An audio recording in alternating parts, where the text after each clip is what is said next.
الحمد للہ رب العالمین والصلاة والسلام علی اشرف الانبیاء والمرسلین وعلی آلہ واصحابہ اجمعین۔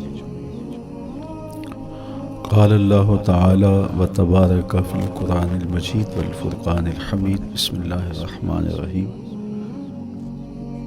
لا اقسم بہذا البلد وانت حل بہذا البلد ووالد وما ولد لقد خلقنا الانسان فی کبد۔ صدق اللہ مولانا العظیم وصدق رسولہ النبی الکریم الرؤوف الرحیم۔ اللہم نور قلوبنا بالقرآن وزین اخلاقنا بالقرآن وادخلنا الجنۃ بالقرآن ونجنا من النار بالقرآن۔ قال اللہ تعالی وتبارک فی شان حبیبہ مخبرا وآمرا ان اللہ وملائکتہ یصلون علی النبی یا ایہا الذین آمنوا صلوا علیہ وسلموا تسلیما۔ اللہم صلی علی سیدنا و مولانا محمد معدن الجود والکرم صلاۃ و سلاما علیک یا سیدی یا رسول اللہ۔ میں نے آپ کے سامنے قرآن مجید کے جو کلمات تلاوت کیے ان میں اسی حقیقت کو بیان کیا گیا۔ لا اقسم بہذا البلد، آغاز ہوا شہر مکہ کی قسم سے۔ قسم ہے مجھے اس شہر کی، پھر وجہ قسم بھی بیان کی۔ وانت حل بہذا البلد، مجھے اس شہر کی قسم اس لیے کہ محبوب اس شہر میں تو جو بستا ہے، تیرا بسیرا ہے اس شہر میں، اس شہر کی گلیوں نے تیرے قدم چومے ہیں اور تیرے انفاس کی مہک اس کی فضاؤں میں بسی ہے، اس لیے مجھے قسم کہ یہاں تم رہتے ہو۔ اللہ اکبر۔ علماء کے مابین اس بات پر اختلاف ہے کہ مکہ المکرمہ افضل ہے یا مدینہ النبی صلی اللہ علیہ وآلہ وسلم افضل ہے۔ ایک علمی اختلاف ہے۔ بعض نے کہا مکہ المکرمہ افضل ہے، دلائل دیے، بڑا وزن ہے دلائل میں۔ بعض نے کہا مدینہ الرسول صلی اللہ علیہ وآلہ وسلم افضل ہے، دلائل دیے، بڑا زور ہے دلائل میں۔ لیکن شیخ عبدالحق محدث دہلوی علیہ رحمہ اسی آیت سے روشنی لے کر کے لکھتے ہیں کہ جب حضور مکے میں تھے تو مکہ افضل تھا، جب مدینے آ گئے تو مدینہ افضل ہو گیا۔ جدھر جدھر سے وہ گزرتے گئے مجد و شرف بھی پیچھے پیچھے رہا۔ چند لمحوں کے لیے ٹھہرے تھے تم جس پیڑ کے نیچے۔ نشور وحدی کا لہجہ دیکھیے کتنا دل آویز ہے۔ چند لمحوں کے لیے ٹھہرے تھے تم جس پیڑ کے نیچے، سنا ہے آج تک اس پیڑ کا سایہ مہکتا ہے۔ تو مکے میں ہیں تو مکہ افضل، مدینے میں ہیں تو مدینہ افضل۔ تو شرف ان کے وجود مسعود سے ہے۔ وہ جدھر جدھر سے گزرتے جائیں گے وہاں ہی نور پھیلتا چلا جائے گا۔ اور پیر نصیر الدین علیہ رحمہ کا لہجہ یہاں کتنا خوبصورت دکھائی دیتا ہے۔ ایک بار وہ جدھر سے گزرے ہیں نصیر، ایک بار وہ جدھر سے گزرے ہیں نصیر، بار بار ادھر سے بہار گزری ہے۔ تو کہا کہ قسم ہے مجھے اس شہر کی، یعنی شہر مکہ کی۔ کیوں اس شہر کی قسم؟ وَأَنْتَ حِلٌّ بِهَذَا الْبَلَدِ، کہ محبوب اس شہر میں تمہارا قیام ہے، اس شہر میں تمہاری رہائش ہے، تمہارے انفاس کی مہک ہے اس شہر کی فضاؤں میں، اور تمہارے قدموں کو چھوا ہے اس شہر کی گلیوں نے، اس لیے قسم کہ یہاں آپ رہتے ہو۔ وَوَالِدٍ وَمَا وَلَدٍ، اور قسم ہے باپ کی، اور قسم ہے جو اس کی اولاد ہے۔ والد سے مراد کیا ہے اور ما ولد سے مراد کیا ہے؟ تو اس کے بارے میں ایک قول یہ ہے کہ والد سے مراد حضرت ابراہیم علیہ السلام اور ما ولد سے مراد حضور علیہ السلام جو ان کے فرزند ہیں۔ ایک قول کے والد سے مراد حضرت آدم علیہ السلام ہے اور ما ولد سے مراد ان کی ساری ذریت اور نسل ہے۔ تیسرا قول کہ والد سے مراد حضور علیہ السلام ہے اور ما ولد سے مراد حضور علیہ السلام کی ساری امت، حضور علیہ السلام کی ساری آل اطرت، حضور کے اصحاب۔ لیکن علماء نے پہلے قول کو ترجیح دی کہ مکہ المکرمہ کی قسم کی گئی تو پھر مناسبت بنتی ہے کہ حضرت ابراہیم کا ذکر بھی ہو، تو اس لیے والد سے مراد حضرت ابراہیم ہے اور ما ولد سے مراد حضور علیہ الصلوۃ والسلام کی ذات ستودہ صفات ہے۔ تو 3 چیزیں ہوئیں جن کی قسم کی گئی۔ سب سے پہلے شہر مکہ کی قسم کی گئی، پھر حضرت ابراہیم علیہ السلام کی قسم کی گئی، اس کے بعد حضور علیہ الصلوۃ والسلام کے مبارک وجود کی قسم کی گئی۔ 3 قسمیں کر کے کہا کیا گیا، چونکہ جو خالی ذہن شخص ہو، جب اس کو کوئی بات بیان کی جائے تو قسم سے آغاز نہیں کیا جاتا۔ متردد الذہن کو کوئی بات کرنی ہو تو قسم سے آغاز کیا جاتا ہے، یا پھر آپ جس مضمون کو بیان کرنے جا رہے ہیں وہ اتنا اہم ہے کہ اس کی اہمیت کو اجاگر کرنے کے لیے آپ کو قسم کرنا پڑتی ہے۔ تو یہ جو ماں بعد کا مضمون ہے جس کو میرے رب نے بیان کیا، اس سے قبل 1 نہیں 2 نہیں 3 قسمیں کی، تو پھر کان تو کھڑے ہو گئے، سماعتیں تو بچھ گئیں کہ وہ کون سی شے ہے جس کو بیان کرنا مقصود ہے، اور اس سے قبل قسم پہ قسم کی جا رہی ہے۔ قسم محبوب شہر مکہ کی، قسم محبوب تیرے والد بزرگوار حضرت ابراہیم علیہ السلام کی، اور قسم تیرے پاکیزہ وجود کی۔ اب انسان بالکل سماعتیں بچھا کے منتظر ہے کہ قسم کی کس بات کی جا رہی ہے، کس بات پہ قسمیں ہو رہی ہیں۔ تو جواب آیا، قسم محبوب شہر مکہ کی جس میں آپ رہتے ہو، قسم آپ کے والد بزرگوار حضرت ابراہیم علیہ السلام کی، اور قسم آپ کے پاکیزہ وجود کی۔ لقد خلقنا الانسان فی کبد، ہم نے انسان کو مشقتوں میں رہتا پیدا کیا ہے۔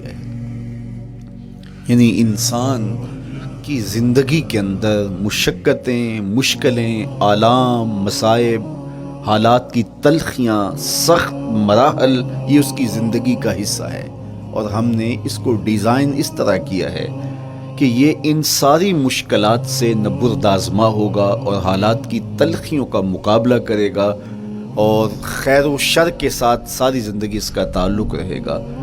تو یہ اگر سخت جان ہوا تو زندگی میں کامیاب اور بامراد ہوا، اور اگر یہ کمزور ہوا تو پیچھے رہ جائے گا۔ اور اس کے لیے جو قسمیں کی ہیں وہ 3 ہیں۔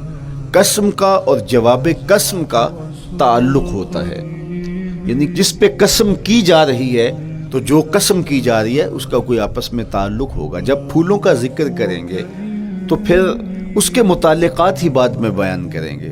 کسی نے کہا تھا جنگل میں کوئی مے خار مرا ہے، جنگل میں کوئی مے خار مرا ہے، اسے انگور کے پتوں کا کفن دو۔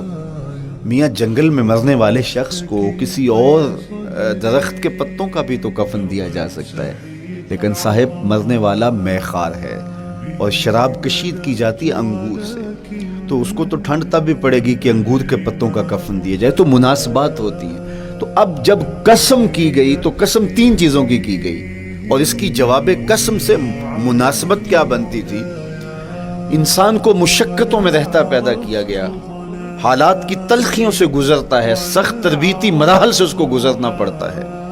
تو اس چیز کو بیان کرنے سے قبل 3 قسمیں کی گئی۔ پہلی قسم میرے حضور کے پاکیزہ شہر کی، مکہ المکرمہ کی، اس لیے کہ مکہ المکرمہ میں دیکھ لیجئے کہ صحابہ اور حضور کے ماننے والوں نے کیسے تلخ زندگی کاٹی۔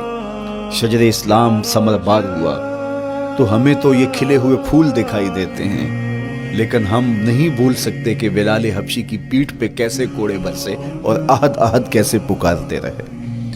تو ہم اس منظر کو دیکھیں، مکہ کے ان حالات کو دیکھیں، تو اس لیے قسم کی مکے کی، اور پھر حضرت ابراہیم علیہ السلام کی قسم کی، چونکہ حضرت ابراہیم نے جس قدر اذیتوں سے گزر کر کے، مصائب آلام کا سامنا کر کے، حالات کی تلخیوں کا مقابلہ کر کے اپنا راستہ بنایا اور اپنے رب کی رضا پائی، وہ تاریخ کا ایک انوکھا باب ہے۔ اس سے بڑھ کر کیا ہوگا کہ جلتی ہوئی آگ میں چھلانگ لگا دی رب کے حکم کی تعمیل میں، بیٹے کی گردن پہ چھری رکھ دی۔ یہ تماشا لبے بام نہیں تھا، منا کی وادی میں وہ انوکھا واقعہ رقم ہوا کہ آج بھی تاریخ انگشت بدندہ ہے کیا ایک باپ، اور وہ اس بیٹے کو ذبح کرنے کے لیے آمادہ ہو گیا جو اس کی آنکھوں کا نور ہے اور دل کا قرار ہے۔ رب سے مانگ مانگ کے لیا لیکن تعمیل ارشاد میں اس بیٹے کی گردن پہ چھری رکھنے کے لیے باپ تیار ہو جاتا ہے اور اس کو ذبح کرنے کے لیے آمادہ ہو جاتا ہے، حتیٰ کہ بیٹے کو لٹا لیتا ہے اور ہاتھ میں چھری پکڑ کے بیٹے کی گردن پہ رکھ کے پوری ہمت کے ساتھ جب چھری چلاتا ہے تو آواز آتی ہے فلما اسلما وتلہ للجبین ونادیناہ ان یا ابراہیم قد صدقت الرؤیا انا کذالک نجزی المحسنین۔ ابراہیم بس کرو، تم نے واقعی خواب پورا کر دکھایا۔ اپنی بیوی کو، اپنے نو مولود بچے کو وادی غیر ذی زرع میں چھوڑ آنا، جہاں کچھ بھی میسر نہیں تھا، یہاں آپ کو آپ کے ماں باپ چھوڑ کے جاتے ہیں، ایک خوبصورت آسودہ ماحول ہے، اور آپ کو جس مقصد کے لیے چھوڑ کے جا رہے ہیں تو وہ مقصد بھی آپ کی اور ان کے پیش نظر ہے، لیکن اس کے باوجود بھی جو ہے وہ آنکھیں نم ہو جاتی ہوں گی کہ ہم اپنی اولاد کو یہاں چھوڑ کے جا رہے ہیں، جبکہ ایک محفوظ پناہ گاہ میں آپ کو چھوڑ کے گئے۔ آپ کی تربیت کرنے والا ایک جو ہے وہ توانا طبقہ اور ایک توانا جو ہے وہ سٹاف موجود ہے جو آپ کی فکری، ذہنی، بدنی تربیت کے لیے کوشاں ہیں، لیکن اس کے باوجود بھی والدین محسوس کرتے ہیں لیکن اپنے نو مولود بچے کو وہاں چھوڑ کے جانا جہاں آب و دانہ بھی میسر نہیں تھا۔ مورخ اسلام فی جلندری نے اس وادی کا نقشہ کھینچتے ہوئے کہا، وہ وادی جس میں وحشت بھی قدم رکھتی تھی ڈر ڈر کے، جہاں پھرتے تھے آوارہ تھپیڑے بادے سر سر کے، جہاں پر گھاس اگتی تھی، جہاں نہ پھول کھلتے تھے، مگر وہ سرزمین تھی آسماں بھی جھک کے ملتے تھے۔ تو اس وادی میں چھوڑ کے آنا، حضرت ابراہیم نے جو امتحانات دیے، اس لیے ان کی قسم کی، چونکہ جواب قسم کا تعلق بنتا ہے تو قسم ابراہیم کے پاکیزہ وجود کی کہ جنہوں نے دکھ سہے، تکالیف آلام گوارا کی، لیکن پائے ثبات میں لغزش نہیں آنے دی۔ تیسری قسم میرے حضور کے پاکیزہ وجود کی فرمایا جتنے دکھ مجھے دیے گئے، جتنی اذیتیں مجھے پہنچائی گئیں، اتنی کسی کو نہیں دی گئیں۔ پیدا ہوئے تو حضور کے باپ کا سایہ سر پہ نہیں تھا، پھر اس کے بعد حضور مختلف مراحل سے گزرے۔ 6 سال کی عمر میں ماں کا انتقال ہو گیا۔ جب راہ حق میں لوگوں کو دعوت رشد و ہدایت دینے نکلے تو جو لوگوں کے رویے تھے اور جو اذیتیں لوگوں نے پہنچائیں وہ ایک الگ باب ہے۔ مکے کی گلیوں سے لے کے طائف کے بازاروں تک جن اذیتوں سے میرے حضور گزرے، ام المومنین سیدہ عائشہ رضی اللہ تعالیٰ عنہ فرماتی ہیں، ایک دن حضور کی بارگاہ میں حاضری تھی تو ہم نے عرض کیا، حضور کیا احد کے دن سے سخت دن بھی زندگی میں کبھی گزرا ہے؟ صحابہ کی نظر میں اس دن سے سخت دن کبھی زندگی میں نہیں آیا، اس لیے کہ جب 70 صحابہ کی لاشیں پڑی تھیں، حضور کے چچا حضرت امیر حمزہ شہید کر دیے گئے، اور نہ صرف انہیں شہید کیا گیا، ان کا مسئلہ کیا گیا، اعضائے بدنیاں کاٹ دیے گئے، ناک کاٹ لی گئی، زبان کاٹ لی گئی، بدن چیر کے کلیجہ نکالا گیا، اور پھر ان اعضاء کا ہار پرویا گیا، اور ہندا نے گلے میں ڈال کے رقص کیا، آنکھوں میں نیزے چبھوئے گئے۔ تو یہ دردناک دن تھا۔ تو حضور کے سر انور پہ سفید رنگ کی پٹی بندھی تھی اور چشمان رحمت میں آنسو تھے، اور بار بار فرماتے تھے ما فعل امی، میرے چچا کی کہانی سناؤ۔ تو یہ دردناک دن تھا جو صحابہ نے اپنی آنکھوں سے دیکھا۔ تو انہوں نے کہا، حضور کیا احد کے دن سے سخت دن بھی کبھی زندگی میں آیا؟ ان کا خیال تھا کہ حضور فرمائیں گے ہاں یہ میرا زندگی کا مشکل ترین اور سخت ترین دن تھا، لیکن حضور نے فرمایا ہاں عائشہ، جب طائف کے بازاروں میں تیری قوم نے مجھے پتھر مارے تو یہ دن احد کے دن سے بھی سخت تھا۔ حضور ان کے 3 سرداروں کے پاس پیغام حق لے کے گئے، لیکن انہوں نے آگے سے جو رویہ اختیار کیا وہ اتنا اذیت ناک تھا۔ حضور نے فرمایا کہ ٹھیک ہے، میں تمہاری خیر خواہی کا جذبہ لے کے تمہارے تک پہنچا ہوں، تم نے میری دعوت کو قبول نہیں کیا، تمہاری مرضی، تمہارا مقصود، چلو اب یہ بات میرے اور تمہارے درمیان رہنی چاہیے، اس بات کو راز رہنا چاہیے، اہل مکہ تک یہ بات نہ پہنچے۔ انہوں نے کہا ہم کیوں راز رکھیں، بلکہ اوباشوں کے ہاتھ میں پتھر دے دیے، اور حضور جب واپس ہونے لگے تو وہ حضور کے پاؤں پہ سنگزنی کرتے، حضور اپنا ایک پاؤں اٹھاتے تو دوسرے پاؤں پہ مارتے، شدت درد اور احساس کرب سے حضور بیٹھ جاتے تو ان کے غنڈے دائیں بائیں سے بڑھتے اور کندھوں سے پکڑ کے حضور کو اٹھاتے اور مشق سنگزنی کرتے، نالین خون سے بھر گئے، لخت لخت زخمی ہوا، اللہ اکبر، کیا دردناک لمحے تھے، کیا تکلیف بھری گھڑیاں تھیں۔ تو کہا کہ جب طائف کے بازاروں میں تیری قوم نے مجھے پتھر مارے تو یہ دن احد کے دن سے بھی سخت تھا۔ اچھا، جب حضور پر اس طرح آلام و مصائب ٹوٹ پڑے تو حضور کے ساتھ جو صحابہ تھے انہوں نے کہا حضور ان کے لیے بد دعا کر دیجئے۔ تو میرے حضور بولے میں رحمت بن کے آیا، میں رحمت بن کے آیا۔ اللہ اکبر۔ ان کا تقاضا پہم بڑا تو حضور کے ہاتھ اٹھ گئے، اور پھر حضور نے جو کہا سنیے، اللہم اہد قومی فإنہم لا یعقلون۔ اے اللہ میری قوم کو ہدایت دے دے، یہ مجھے جانتے نہیں، اگر جانتے تو ان کا میرے ساتھ یہ رویہ نہ ہوتا۔ تو پتھروں کے جواب میں دعائیں دینا پیغمبروں کا حوصلہ ہوتا ہے۔ اللہ اکبر۔ مورخ اسلام حفیظ جلندری نے کیا خوبصورت پیرائے میں نقشہ کھینچا کہ حضور ہاتھ اٹھا کے دعا مانگ رہے ہیں، الہی کرم کر کو سارے طائف کے مکینوں پر، الہی پھول برسا ان پتھروں والی زمینوں پر۔ تو حضور نے دکھ سہے، تکلیفیں سہی، اب 3 قسمیں کی۔ شہر مکہ کی قسم جہاں حضور کے صحابہ نے تکلیفیں سہی، اس شہر کی گلیوں میں انہیں گھسیٹا گیا اور ان کو کچی کھالوں میں لپیٹ کے دھونیاں دی گئیں، انہیں اذیت ناک مراحل سے گزارا گیا۔ حضرت ابراہیم مشکل سے مشکل زندگی کاٹی اور رب کی رضا جوئی کے لیے کوشاں رہے، اور میرے حضور نے سخت ترین اذیتوں، مقاومتوں، مخالفتوں اور تکلیفوں کا سامنا کیا۔ تو ان 3 چیزوں کا حوالہ دے کر، ان 3 چیزوں کی قسم کر کے اب انسان کو بتایا جا رہا ہے کہ تم مشکلات سے تمہیں گزرنا پڑے گا، حالات کی تلخیاں تمہیں سہنی پڑیں گی، کسی مرتبے تک پہنچنے کے لیے تمہیں پھر تکلیفوں کی راہ اختیار کرنی پڑے گی۔ تم کون ہوتے ہو؟ میرا محبوب ہو تو تکلیفیں وہ بھی اٹھائے، 2 جہاں کا مالک ہو اور طائف کے بازاروں میں اس کے پاؤں پہ بھی پتھر پڑیں، اور کونین کا سردار ہو اور ان کے اوپر اوجری ڈال دی جائے، کائنات کا مالک ہو اور ان کو مکے کی گلیوں کے اندر ان کے گلے میں عقبہ بن ابی معیط کپڑا ڈالے اور تاؤ دے، تو کیا ان مشکلات سے تم بچ سکتے ہو؟ جب تم کسی منزل تک پہنچنا چاہتے ہو تو پھر یہ حوالے ماضی کے دیکھ لو، 3 قسمیں کر کے اس حقیقت کو بیان کیا۔ ابراہیم علیہ السلام کے وجود کو دیکھ لو، حضرت مصطفیٰ کریم علیہ السلام کی ذات ستودہ صفات کو دیکھ لو، اور مکے کی گلیوں میں صحابہ کے ساتھ جو ظلم اور جبر ہوئے اور انہوں نے جو مصیبتیں اور مشقتیں کاٹی وہ ساری دیکھ لو۔ تو 3 قسمیں کھا کر کے کہا کہ بے شک انسان مشقتوں میں رہتا پیدا کیا گیا ہے۔ اس لیے قافلہ انسانی کے وہ افراد جو کسی منزل کے متلاشی ہوتے ہیں، جو جستجو کی زندگی بسر کر رہے ہوتے ہیں، ان کو پھر مشکلات سے گزرنا پڑتا ہے اور حالات کی تلخیاں ان کو گوارا کرنا پڑتا ہے، کشاکش حیات سے ان کو ٹکرانا پڑتا ہے، اور ان کو آگے بڑھنے کے لیے ان کو تکلیفوں سے گزر کر کے، جان گسل مراحل سے گزر کر کے پھر منزل کی طرف عازم سفر ہونا پڑتا ہے۔ کیا میں نے اس خاکدان سے کنارہ جہاں رزق کا نام ہے آب و دانہ، پلٹنا جھپٹنا جھپٹ کر پلٹنا لہو گرم رکھنے کا ہے ایک بہانہ، پرندوں کی دنیا کا درویش ہوں میں کہ شاہی بناتا نہیں آشیان۔ تو زندگی مشکل مراحل سے گزر جانے کا نام ہے۔ اقبال نے کہا تھا ہے شباب اپنے لہو کی آگ میں جلنے کا نام۔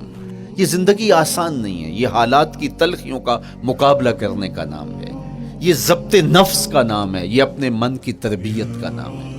حضرت امام رازی سایت کریمہ کے تحت لکھتے ہیں کہ جب بچہ شکم مادر میں ہوتا ہے تو وہ 3 پردوں میں ہوتا ہے، ایک جھلی کا پردہ، ایک رحم مادر کا پردہ اور ایک پیٹ کا پردہ۔ تو 3 پردوں میں وہ بیچارہ بڑی عجیب سی حالت میں ہوتا ہے۔ یہ اس کا پہلا مرحلہ ہے تخلیق کے بعد، اس کے بعد پیدائش کا دوسرا مرحلہ ہے، یہ زچہ بچہ دونوں کے لیے موت و حیات کے مرحلے ہوتے ہیں۔ اس کے بعد وہ پیدا ہوا، اس دنیا پہ آیا تو اس کی مشکل کیا ہے؟ زبان ہے بولنا نہیں جانتا، دیکھتا ہے پہچان نہیں سکتا، سنتا ہے سمجھ نہیں سکتا، ہاتھ ہیں پکڑ نہیں سکتا، ٹانگیں ہیں چل نہیں سکتا۔ کتنی مشکل بن گئی، یہ سب کچھ چیزیں ہونے کے باوجود بھی وہ بے بس دکھائی دیتا ہے، اس کو دودھ مانگنے کے لیے بھی رونا پڑتا ہے۔ تو یہ ایک مرحلہ تھا، پھر آہستہ آہستہ اس نے بولنا سیکھا، ایک ایک حرف کر کے لفظ جوڑ کے وہ جملے مکمل کرتا رہا۔ آج تو زبان کا طوطی بولتا ہے، آج تو بات کریں تو جو ہے وہ ماحول تھم جاتا ہے، لیکن انسان ذرا پلٹ کے آغوش مادر میں تیری ماں نے ایک ایک حرف تجھے سکھایا تھا، ایک ایک لفظ تجھے سکھایا تھا، لفظ لفظ کر کے، حرف حرف کر کے جملے بنے، اور آج تیری گفتار کی شوخی کے تذکرے زمانے میں ہیں، تو پھر تجھے بولنا سکھایا، تو چل نہیں سکتا تھا، آج تیری جو ہے وہ جولانیاں دیکھنے والی ہیں، تیری رفتار کو کوئی چھو نہیں سکتا ہے، تیری آنکھوں کی بجلیاں آج عقابوں سے بڑھ کر ہیں، آج تیرے کانوں کے اندر نغموں کا جہاں آباد ہے، آج تیرے ہاتھوں کی گرفت کہ آگے شیر غراں بھی ہو تو وہ بھی بے بس ہو جاتا ہے، لیکن دیکھ تو کتنا مجبور تھا۔ اچھا چلو وہاں سے آگے آئے، پھر زندگی کو سیکھنا پڑتا ہے، آداب سیکھنے پڑتے ہیں، کس سے کیا بات کرنی ہے سیکھنا پڑتا ہے، آگے بڑھے، جوانی کی دہلیز پہ پہنچے۔ جوانی انسان کی زندگی کا باقپن ہوتا ہے، عروج ہوتا ہے، اللہ اکبر، لیکن جوانی کو تقدس معاب رکھ کے منزل تک پہنچانا یہ سب سے مشکل مرحلہ ہوتا ہے، چونکہ جذبات بے قابو ہیں، خواہشیں آوارہ ہیں، اور تا حد نظر نظارے ہی نظارے جو دل کو کھینچتے ہیں۔ اب اپنے تقدس کو جو شخص محفوظ رکھے، کائنات میں سب سے قیمتی جوہر حضرت انسان کا اس کی عصمت کا جوہر ہے، اور سب سے حسین چہرہ وہ ہے جو جنسی کالک سے اپنے آپ کو بچا لے۔ تو جوانی ہو، باقپن ہو، اور پھر اپنی خواہشات کو بے قابو نہ ہونے دیا جائے، سب سے مشکل مرحلہ پوری زندگی میں یہ آتا ہے۔ کسی نے کہا تھا کتاب زیست کا ایک اور باب بیت گیا، شباب بیت گیا، ایک عذاب بیت گیا۔ تو شباب کا ختم ہونا اور اس کو خیریت سے منزل تک پہنچنا یہ کتنا بڑا مشکل مرحلہ ہوتا ہے، جس کا جوانی میں باطن کا چہرہ مسخ ہو جاتا ہے اور جنسی کالک سے جو چہرہ آلودہ ہو جاتا ہے اس کا عفت کا دامن داغدار ہو جاتا ہے۔ تو اس لیے وہ چہرہ تاباں ہے، وہ چہرہ روشن ہے، وہ چہرہ منور ہے جو اپنے آپ کو کالک نہیں لگنے دیتا اور اپنی عصمت کی حفاظت کرتا ہے۔ میرے حضور نے بھی ارشاد فرمایا سبعۃ یظلھم اللہ تعالی فی ظلہ یوم لا ظل الا ظلہ، 7 اشخاص ایسے ہیں قیامت کے دن جب کوئی سایہ نہیں ہوگا، اللہ ان کو اپنے عرش کا سایہ عطا کرے گا۔ ان میں سے پہلا شخص امام عادل حکمراں،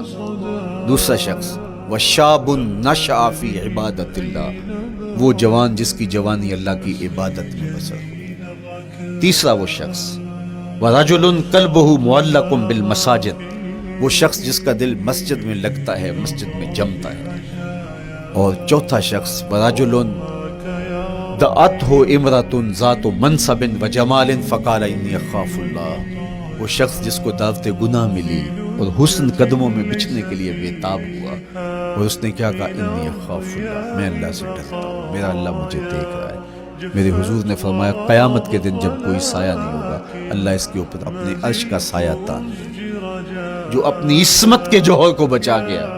تو یہ ایک مشکل مرحلہ تھا اپنی جوانی کے تقدس کی حفاظت کرنا۔ میرے حضور نے ارشاد فرمایا انا حبیب اللہ، میں اللہ کا حبیب ہوں، جو جوان جوانی میں توبہ کرتا ہے وہ بھی اللہ کا حبیب۔ کتنا بڑا اعزاز ہے اور کتنا بڑا کمال ہے جو شخص کو ملتا ہے جو جوانی میں اپنی عصمت کے تقدس کی حفاظت کرتا ہے، اپنی آبرو پہ پہرا دیتا ہے، اپنی نظروں کی حفاظت کرتا ہے، اپنی سوچوں کو آوارہ نہیں ہونے دیتا، اپنے خیالوں کو بھٹکنے نہیں دیتا، اپنی خواہشات کو بے قابو نہیں ہونے دیتا۔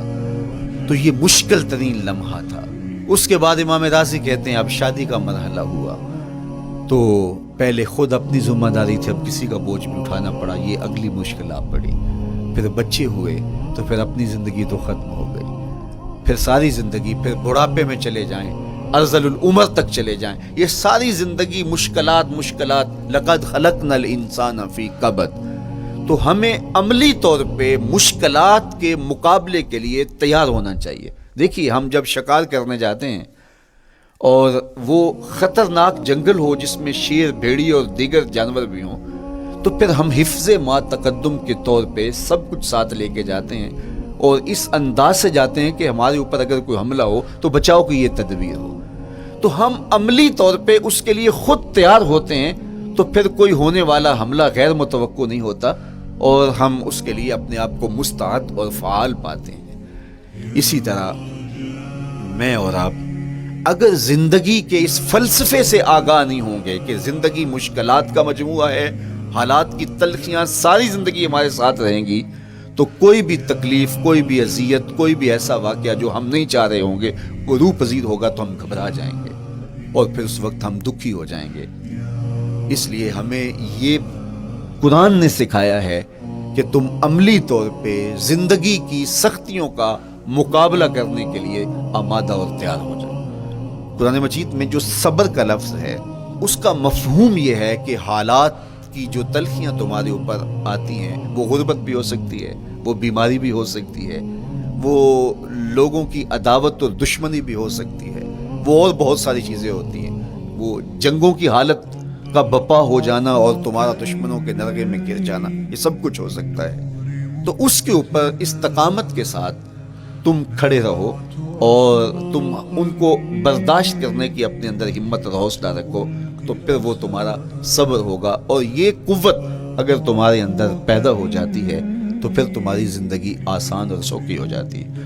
لیکن اگر یہ دولت تمہیں نصیب نہیں ہوتی تو پھر ساری زندگی دکھوں اور شکووں سے بھری رہتی ہے۔ اس لیے ہمیں یہ چیز سیکھ لینی چاہیے کہ زندگی نام ہی مشکلات سے نبرد آزما رہنے کا ہے۔ عملی طور پہ ہم دیکھو، ہمیں پتہ ہے سردی آ رہی ہے تو اس کا ہم پہلے انتظام کرتے ہیں، تو سردی ہمیں دکھی نہیں پھر کرتی، ہم سردی سے بھی لطف لیتے ہیں، موسم برسات سے بھی مزہ لیتے ہیں، اور گرمی سے بھی ہم ایک حاص حاصل کر لیتے ہیں اگر ہم اس کو جو ہے اس کے لیے عملی طور پہ اپنے آپ کو تیار کر لیں۔ لیکن اگر ہم اس کے لیے تیاری نہیں کریں گے تو سوائے گھبراہٹ کے اور کچھ نہیں ہوگا۔ تو مجھے اور آپ کو عملاً اپنے آپ کو اس بات کے لیے آمادہ کرنا پڑے گا کہ زندگی ان حالات کی تلخیوں سے ٹکرانے کا نام ہے، اور ساری زندگی ہمیں ان مراحل سے گزرتے رہنا پڑے گا۔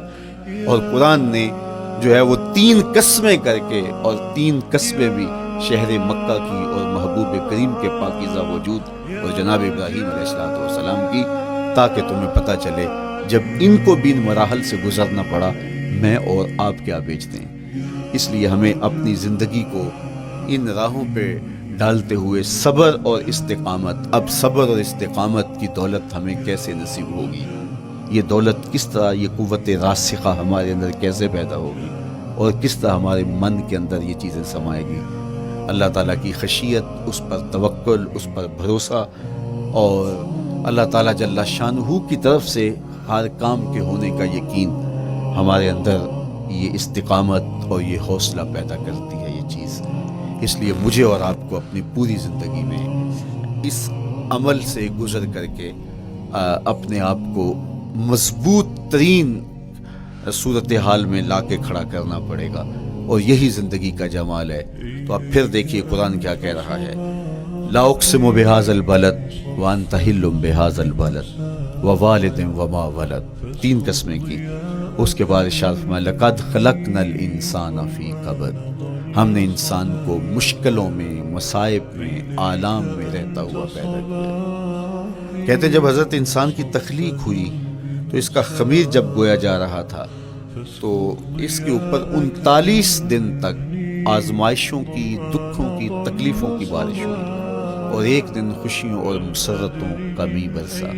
تو انسان کی زندگی کے اندر حالات سے ٹکرانا اور دکھوں کو سہنا اور دکھوں سے مقابلہ کرنا یہ سیکھنا پڑے گا، اور جب انسان اس کو عملی طور پر سیکھ جائے گا تو پھر زندگی کا جمال اور زندگی کا حسن نصیب ہوگا۔ دوسری بات، ہمیں اپنی زندگی میں 7 چیزوں کو اپنا اصول بنا لینا چاہیے، اور یہ 7 چیزیں وہ ہیں جو ہماری زندگی کو ایک خوبصورت سانچے میں ڈھال کر کے ہمیں ایک پاکیزہ اور ستھرا انسان بنا دیتے ہیں۔ پہلی چیز التمسک بکتاب اللہ، اللہ کی کتاب سے جڑ جانا، وابستہ ہو جانا۔ جب ہم کتاب اللہ سے وابستہ ہو جائیں تو پھر ہمارے باطن کی اور نفس کی تربیت ہوتی ہے، اور پھر ہم وہ مطلوب انسان بنتے ہیں جو ہمارا رب ہم سے تقاضا کرتا ہے۔ تو اس لیے ہمیں اپنی زندگی میں اس چیز کو لازم کر لینا چاہیے کہ ہمارا کوئی بھی دن قرآن مجید کی تلاوت کے بغیر نہ گزرے۔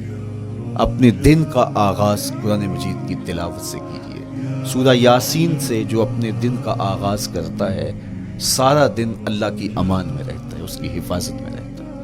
اور اپنی شب کا آغاز سونے سے پہلے سورہ الملک کی تلاوت کریں، آپ ساری شب اللہ کی امان میں، اس کی حفاظت میں رہیں گے۔ اور قرآن مجید کو سمجھ کر اس کے مفاہیم و مطالب کے ساتھ ایک رکوع کم از کم پوری زندگی، اپنی زندگی کے نصاب میں آپ کتنا وقت مختلف امور کے لیے سر انجام دیتے ہیں۔ یہ کتاب انسانی ہدایت کے لیے، انسانی تربیت کے لیے اس سے کوئی اور بہتر اور مؤثر جو ہے وہ نصاب نہیں ہو سکتا ہے۔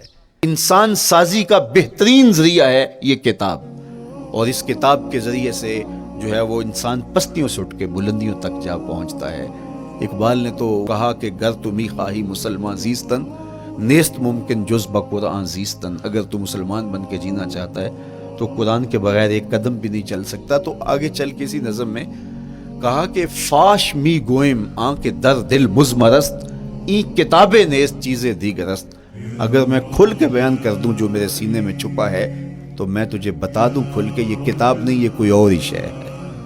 کن لوگوں کو کہاں سے اٹھایا اور یہ کتاب کہاں تک لے گئی، جو باہمی جنگ و جدل میں الجھے ہوئے تھے اور حرف شناس بھی نہیں تھے، جو سواد آشنا بھی نہیں تھے، پھر انہوں نے جو ہے وہ روما کی سلطنت بھی الٹ کے رکھ دی۔ یہ کرشمہ تھا اس کتاب کا جس نے زندگی کا جمال ان کی روحوں کے اندر پیدا کر دیا۔ تو میں اور آپ اپنی زندگی میں قرآن مجید سے کبھی بھی دور نہ ہوں، روزانہ کی بنیاد پہ آپ تلاوت کلام مجید اپنی زندگی میں شامل رکھیں۔ انشاءاللہ اس کے اجالے دنیا میں اور آخرت میں آپ اپنی آنکھوں سے مشاہدہ کریں گے۔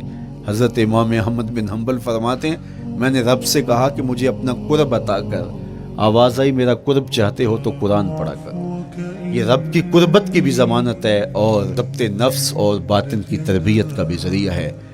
اچھا، دوسری بات، والاقتداء بسنت رسول اللہ صلی اللہ علیہ وآلہ وسلم۔ ہمارے لیے بہترین نمونہ ہمارے حضور علیہ الصلوۃ والسلام کی زندگی ہے، حضور کے دیا ہوا نظام حیات ہے جس پر حضور نے خود عمل کر کے دکھایا۔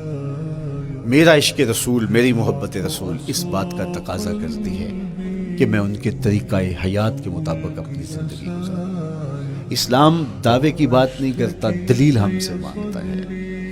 آج میں کہتا ہوں میں عاشق رسول ہوں، اور اتنا بڑا عاشق رسول ہوں کہ میرے جیسا زمانے میں دوسرا کوئی نہیں۔ میرے جذبات ایسے دکھائی دیتے ہیں آسمان کو چیر دوں گا اور زمین کو پھاڑ دوں گا، لیکن ہمسایوں کے ساتھ میرا سلوک بتاتا ہے کہ میں عاشق رسول نہیں ہوں۔ دوستوں کے ساتھ میرا رویہ بتاتا ہے کہ میں عاشق رسول نہیں ہوں۔ میں کسی سے وعدہ کرتا ہوں اور پھر اس پہ پورا نہیں اتر پاتا، تو صاحب پھر آپ عاشق رسول نہیں ہیں، آپ کچھ اور ہیں۔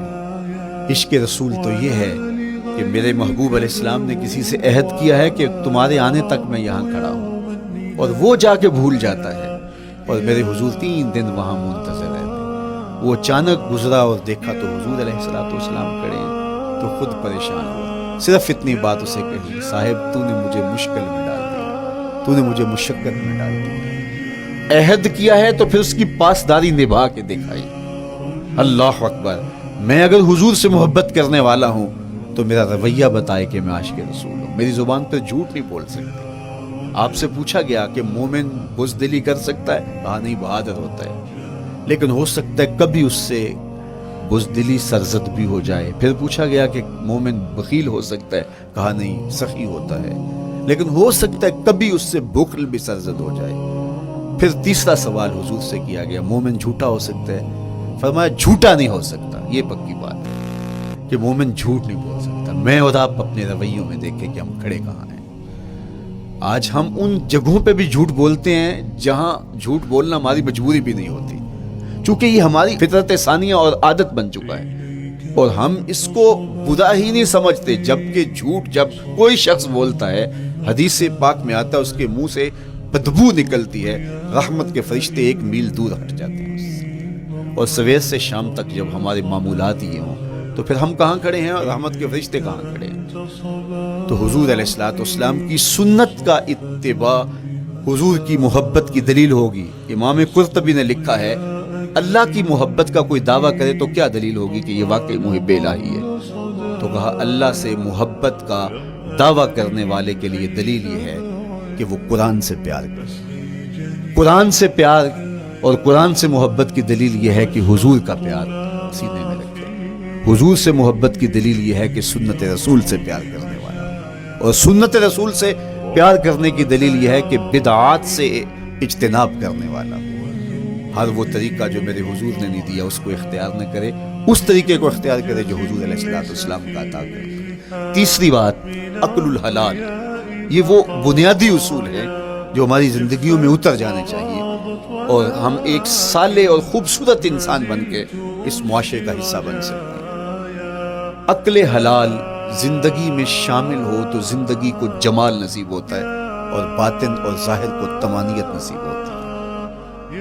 اگر رزق پاک نہیں ہے تو آپ کعبے بھی جائیں تو وہاں بھی آپ محروم پلٹیں گے۔ میرے حضور علیہ السلام نے فرمایا ایک بندہ لمبا سفر کر کے گیا، اشعث اغبر کے لفظ ہیں کہ اس کے بال بکھرے ہوئے ہیں، سفر کی گرد پڑی ہوئی ہے اور لباس بھی پھٹا ہوا ہے، شکستہ حالت، پراگندہ صورت، اور کھڑا ہے کعبۃ اللہ کے سامنے، یمد یدیہ، دونوں ہاتھ لمبے کر کر کے دعا مانگ رہا ہے، اور کیا کہتا ہے؟ اے اللہ ومطعمہ حرام ومشربہ حرام وملبسہ حرام وغذی بالحرام۔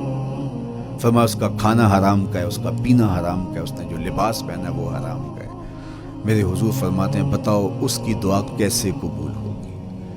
اب لمبا سفر کاٹ کے حرم کعبہ میں پہنچے، غلاف کو پکڑ پکڑ کے دعائیں کر رہا ہے، لمبے لمبے ہاتھ کر کے دعائیں مانگ رہا ہے، ملتزم سے لپٹا ہوا ہے، حتیم میں سجدہ ریز ہو کے رو رو کے دعائیں مانگ رہا ہے، لیکن دعا قبول نہیں ہوتی۔ کیوں؟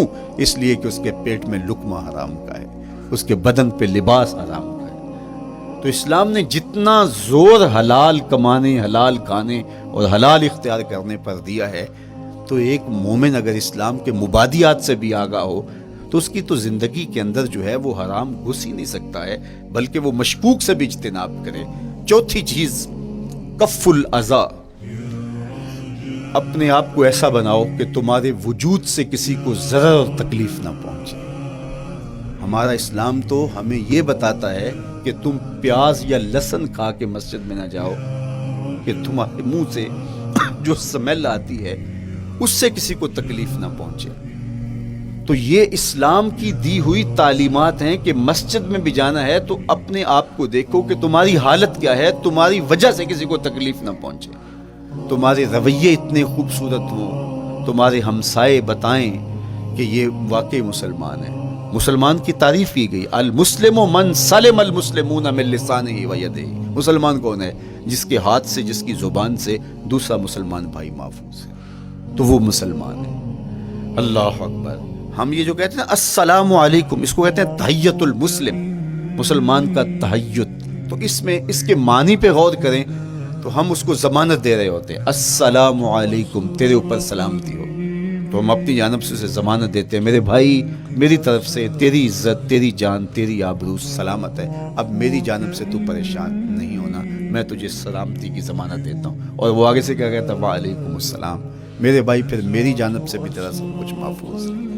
اگر سلام کا مفہوم اچھی طرح ہماری روحوں میں اتر جائے تو پھر ایسا ہو نہیں سکتا کہ ہم جس کو السلام علیکم کہہ دیں پھر اس سے ہم دھوکہ کریں یا اس کی آبرو پہ حملہ آور ہوں یا اس کے مال پہ حملہ آور ہو جب السلام علیکم کہہ دیا۔ چونکہ جو ہمیں لفظ بولنے کے لیے کہا گئے اس کے پیچھے فلسفہ لفظ ہوگا۔ یہ پھول ہیں، ان کو دیکھ کر سبحان اللہ کہنے کا کہا گیا ہے، پہاڑوں کو دیکھ کے اللہ اکبر کہنے کا کہا گیا ہے۔ پہاڑوں کو دیکھ کے سبحان اللہ کہہ دیں اور پھولوں کو دیکھ کے اللہ اکبر کہہ دیں، ایسا کیوں نہیں کہہ دیتے؟ لیکن نہیں، اس لیے کہ جب پہاڑوں کو دیکھتے ہیں تو دل میں ان کی ہیبت پیدا ہوتی ہے۔ اتنے بڑے پہاڑ، سمندر کو دیکھتے ہیں تو اس کی ہیبت پیدا ہوتی ہے، اتنا بڑا سمندر تا حد نظر پھیلا ہوا، تو جب اس کی بڑائی پیدا ہونے لگتی ہے تو فوراً پلٹایا گیا اللہ کی بڑائی کی طرف اور کہا بول اللہ اکبر، یہ نہیں میرا اللہ بڑا ہے۔ اور پھول کو جب دیکھا تو اس کی لطافت کی طرف الجھنے لگے، کتنا خوبصورت ہے، درزوں میں کیسے خوشبو بسی ہوئی ہے، کیسے رنگ ہیں، کیسے جمال ہیں، اللہ اکبر۔ وہ کیا کسی نے کہا تھا نا کہ درزوں کی لطافت میں خوشبو نے اماں پائی، گل چیرنے والے نے کس شان سے چیرا ہے۔ تو کیا کمال ہے یار، کیا پتیاں ہیں، کیا رنگ ہے، کیا خوبصورتی ہے، کیا لطافت ہے۔ الجھنے لگے، کہا بول سبحان اللہ، یہ کیا ہے جس نے رنگ بھرے ہیں وہ پاک ہے۔ تو تیرا دل الجھ نہ جائے تو جو ہم بولتے ہیں، لفظ جہاں بھی بولتے ہیں اس کے پیچھے ایک فلسفہ ہوتا ہے۔ السلام علیکم یہ تحیت المسلم ہے۔ جب ہم کسی کو کہتے ہیں السلام علیکم تو اس کو ہم نے ضمانت دے دی، بس بات ختم۔ اب جو ہے وہ میری جانب سے تو محفوظ ہے. لیکن ہم سلام بھی لے رہے ہوں گے اور ہاتھ بھی کاٹ رہے ہوں گے اور اس کی جیب بھی کاٹ رہے ہوں گے, پھر سلام نہیں لیا, ہم نے منافقت کی. تو کف الاذا چوتھی چیز. اور پانچویں چیز اجتناب المعاصی, گناہوں سے اپنے آپ کو بچا کے رکھنا. نیکی کرنا بہت اہم ہے, لیکن نیکی کرنے سے زیادہ ہم اپنے آپ کو گناہوں سے بچانا. چونکہ شر کی قوتیں ہمارے ساتھ جڑی ہوئی ہیں, اس لیے اپنے آپ کی حفاظت جب ہم کریں گے تو ہم ایک اچھی صورت میں آگے بڑھیں گے. اور چھٹی چیز وہ ہے التوبہ. توبہ تسلسل کے ساتھ کرتے رہیے. یہ تصور کہ بڑھاپے میں توبہ کریں گے, یہ تصور کہاں سے آیا؟ یا ہمارے ہاں آج کل یہ کلچر پیدا ہوا ہے کہ لیلۃ القدر یا شبرات کے دن سارے جڑ کے توبہ کرنے بیٹھ جاتے ہیں اور پورا سال اپنی مرضی کی زندگی گزارتے ہیں. ایسا نہیں ہے. میرے حضور کے دامن پہ ایک بھی گناہ کا دھبا نہیں تھا. ہم نبیوں کی عصمت کے قائل ہیں, کسی نبی پر کوئی گناہ کا دھبا نہیں ہوتا. اگر اس امکان کو بھی تسلیم کر لیا جائے تو ساری شریعت مشکوک ہو جاتی ہے. لیکن اس کے باوجود حضور فرمایا میں دن میں اللہ سے 100 بار توبہ کرتا ہوں. ایک دن میں 100 مرتبہ توبہ کرتا ہوں. میں اور آپ دیکھیں کہ ہم کیا اس معمول کو اپنی زندگی میں شامل کیے ہوئے ہیں. جب انسان توبہ کرتا ہے, جب غسل کر لیتا ہے نا ایک دفعہ, تو پھر وہ بچ بچ کے چلتا ہے کہ کوئی گرد دوبارہ پڑ نہ جائے. اور جب وہ لتڑا ہوا ہو تو پھر اس کو پرواہ بھی نہیں ہوتی. اس لیے ہمیں بار بار غسل کرنے کی, بار بار توبہ کرنے کی تلقین کی گئی ہے تاکہ ہم پھر نئے گناہوں سے بچتے رہیں گے. تو اپنی زندگی میں توبہ کا تسلسل کیجیے. شام سویرے صبح بار بار اللہ سے توبہ کی اور رجوع کیجیے. اور آخری چیز اداء الحقوق, حقوق کا ادا کرنا. ہمارے ذمے جو حقوق عائد ہوتے ہیں وہ ہمارے والدین کے ہیں, وہ ہمارے بہن بھائیوں کے ہیں, وہ ہمارے دوستوں کے ہیں, ہمسایوں کے ہیں, ہمارے اساتذہ کے ہیں, کلاس فیلوز کے ہیں. وہ حقوق حتیٰ کہ جانوروں کے کیوں نہ ہوں, تو ان حقوق کو ہم ادا کرنے والے دست بردار نہیں ہو سکتے ہم ان حقوق سے. یہ مومن کی زندگی ہے, یہ ہمارا نظم حیات ہے, یہ اسلام کا دیا ہوا منشور ہے, یہ طریقہ زندگی ہے کہ ہم ایک ایک کے حق کو ادا کرتے ہوئے اپنی زندگی کو بسر کریں. بالخصوص میں طلباء سے مخاطب ہوں کہ یہ عمر تربیتی اعتبار سے سب سے اہم عمر ہے. سیدنا علی المرتضیٰ رضی اللہ تعالیٰ عنہ فرماتے ہیں کہ 15 سال سے لے کر کے 20 سال تک کی عمر میں انسان کے نظریات پختہ ہوتے ہیں اور اس کی عادتیں جمتی ہیں. یہ دوسرے کہتے ہیں 13 سے 19 سال تک کی عمر, وہ کہتے ہیں یہ بڑی اہمیت کی حامل ہے.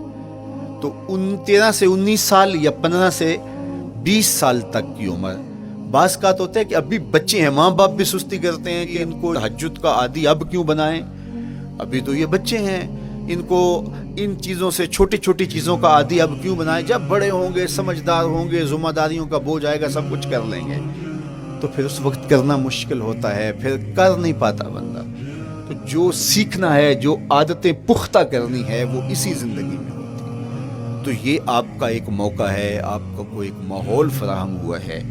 آپ کے ہمسائے آپ کے کلاس فیلوز ہیں جو آپ کے ساتھ کمرے میں رہ رہے ہیں. ہمسائیگی کے حقوق ادا کرنے کا جو انداز ہے وہ یہاں ہی سیکھیے اور اپنے اندر اس کو متحقق کیجیے اور پختہ کیجیے.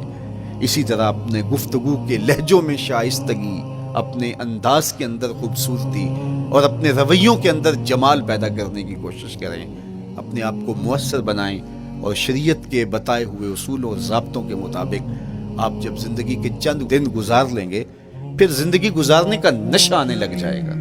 چونکہ جب ہم اپنی خواہش کی زندگی گزارتے ہیں تو پھر ہم خود بے چین اور مضطرب ہوتے ہیں, اس لیے کہ ہمیں اس طرح زندگی گزارنی چاہیے جس طرح ہمارے رب نے ہمیں بتایا ہے.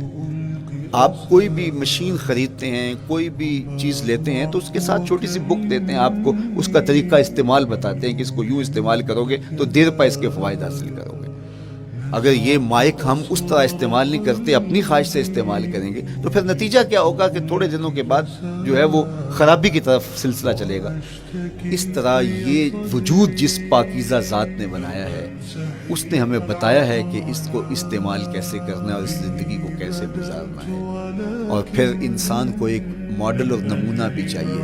تو کہا نمونہ دیکھنا ہے تو محمد عربی کی ذات دیکھ, ادھر دیکھتے جاؤ اور زندگی گزارتے جاؤ, دیکھنا تمہاری زندگی کتنی خوبصورت اور کتنی پروقار گزرتی ہے۔